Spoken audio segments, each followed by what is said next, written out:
नमस्कार, मैं हूँ एडवोकेट विवेक सिंह और आप देख रहे हैं मेरा यूट्यूब चैनल लीगल अवेयरनेस। आज बात करेंगे कि वर्ष 2024 में सुप्रीम कोर्ट के 5 सबसे चर्चित और ऐतिहासिक फैसले के बारे में। वैसे तो बहुत सारे फैसले सुप्रीम कोर्ट से आए, लेकिन 5 वो फैसले जो बहुत ऐतिहासिक हैं और बहुत दूरदर्शी हैं और काफ़ी लोगों को प्रभावित करने वाले हैं। ऐसे 5 बड़े फैसलों के बारे में आज सुप्रीम कोर्ट के जो 2024 में आए उन पर बात होगी।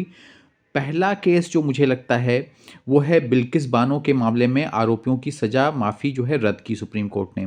सुप्रीम कोर्ट ने बहुप्रतीक्षित फैसले में सुप्रीम कोर्ट ने 8 जनवरी को गुजरात में 2002 के सांप्रदायिक दंगों के दौरान बिल्किस बानो सहित कई हत्याओं और सामूहिक बलात्कार के लिए आजीवन कारावास की सजा पाए 11 दोषियों की सजा में छूट रद्द कर दी। इन दोषियों को अगस्त 2022 में स्वतंत्रता दिवस पर रिहा किया गया था, जिससे व्यापक विवाद खड़ा हुआ था और सुप्रीम कोर्ट के समक्ष संवैधानिक चुनौतियां पैदा हुई थीं। जस्टिस बीवी नागारत्ना और जस्टिस उज्ज्वल भुइया की खंडपीठ ने अगस्त में शुरू हुई 11 दिनों की लंबी सुनवाई के बाद 12 अक्टूबर को अपना फैसला सुरक्षित कर लिया था। इसके अलावा अदालत ने गुजरात और केंद्र सरकार को उनके पास उपलब्ध मूल रिकॉर्ड जमा करने के भी निर्देश दिए थे। ये एक महत्वपूर्ण मामला था बिल्किस बानो वाला।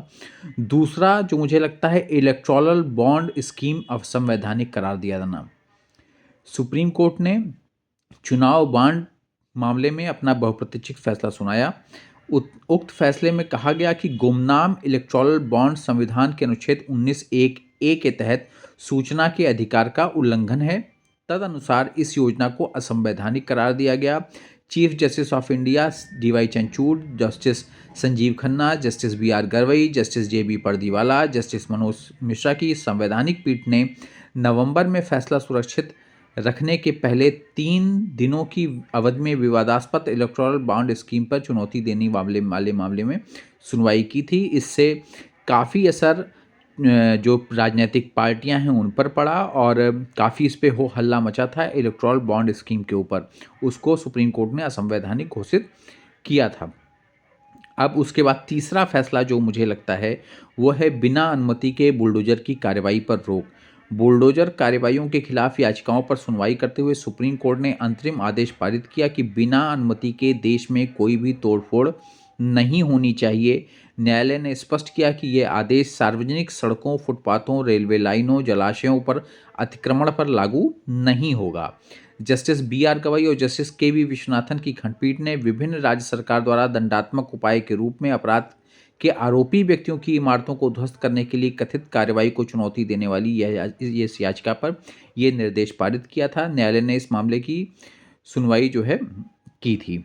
इस मामले में जो है सुप्रीम कोर्ट ने यही कहा कि आप जब तक जो है कोई अनुमति नहीं है तब तक देश में कोई भी तोड़फोड़ नहीं करेंगे, लेकिन ये स्पष्ट भी किया न्यायालय ने कि सार्वजनिक सड़कों, फुटपाथों, रेलवे लाइन या जलाशय पे अतिक्रमण के ऊपर ये नहीं लागू होगा। जहाँ अतिक्रमण है सरकारी ज़मीनों पर वहाँ आप बुलडोजर चला सकते हैं, लेकिन जहाँ पर आप जो आपराधिक कार्यवाही पे जो लोग लिप्त हो जाते हैं उनके ऊपर भी आप आरोपी हैं, जो उनके ऊपर भी जो मकान गिरा रहे हैं वो आप नहीं कर पाएंगे।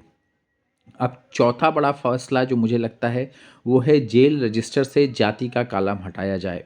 सुप्रीम कोर्ट ने जेलों में जाति के आधार पर भेदभाव और श्रम विभाजन के रोकथाम के लिए एक महत्वपूर्ण दिशा निर्देश जारी किए। कोर्ट ने कई राज्यों की जेल मैनुअल के उन प्रावधानों को खारिज किया जिनके अनुसार जेल में उनकी जाति के आधार पर काम दिए जाते थे। कोर्ट ने कहा कि वंचित जातियों को सफाई और झाड़ू लगाने का काम और उच्च जातियों के कैदियों को खाना पकाने का काम देना जातिगत भेदभाव है, अनुच्छेद 15 का उल्लंघन है। कोर्ट ने यूपी जेल मैनुअल के उन प्रावधानों पर आपत्ति जताई जिनमें कहा गया था कि साधारण कारावास में जाने वाले व्यक्ति को तब तक नीच काम नहीं दिया जाना चाहिए जब तक कि उसकी जाति ऐसे काम करने के लिए इस्तेमाल न की गई हो। ये एक महत्वपूर्ण फैसला है जो आर्टिकल 15 पे है, जातिगत भेदभाव पे है। और पांचवा जो बड़ा फैसला है वो है पूजा स्थलों पर नए मुकदमे और लंबित मामलों में सर्वेक्षण पर रोक। सुप्रीम कोर्ट ने अगले आदेश तक देश के पूजा स्थलों के खिलाफ कोई और मुकदमा दर्ज नहीं किया जा सकता है। न्यायालय ने यह भी आदेश दिया कि लंबित मुकदमों जैसे ज्ञानवापी, मथुरा शाही ईदगाह या संबल जामा मस्जिद में न्यायालय को सर्वेक्षण के आदेशों सहित प्रभावी या अंतिम आदेश पारित नहीं करना चाहिए। पूजा स्थल जो एक्ट है 1991 को चुनौती देने वाली याचिकाओं के एक बैच की सुनवाई करते हुए अंतरिम आदेश जो है सुप्रीम कोर्ट ने पास किया था कि जब तक कोई अगला आदेश नहीं आ जाता है तब तक पूजा स्थल के नए मुकदमों के लंबित मामलों की सर्वेक्षण पर जो है रोक रहेगी। ये फैसला chief justice Sanjiv Khanna, justice Sanjay Kumar और जस्टिस के.वी. विश्वनाथन की विशेष खंडपीठ ने आदेश दिया और कहा कि जैसा कि मामला इस न्यायालय के समक्ष विचाराधीन है, हम यह निर्देश देना उचित समझते हैं कि हालांकि मुकदमा दायर किया जा सकता है, लेकिन इस न्यायालय के अगले आदेश तक कोई मुकदमा दर्ज नहीं किया जाएगा और कार्रवाई की जाएगी। हम यह भी निर्देश देते हैं कि लंबित मुकदमों में अदालतें सर्वेक्षण के आदेशों सहित कोई प्रभावी अंतरिम आदेश या अंतिम आदेश पारित नहीं करेंगी जब तक यहाँ से फैसला सुप्रीम कोर्ट से नहीं आ जाता है। मेरी नज़र में ये 5 फैसले हैं सुप्रीम कोर्ट के जो 2024 में आए। वैसे तो बहुत सारे फैसले हैं, लेकिन मुझे ये 5 फैसले महत्वपूर्ण लगते हैं।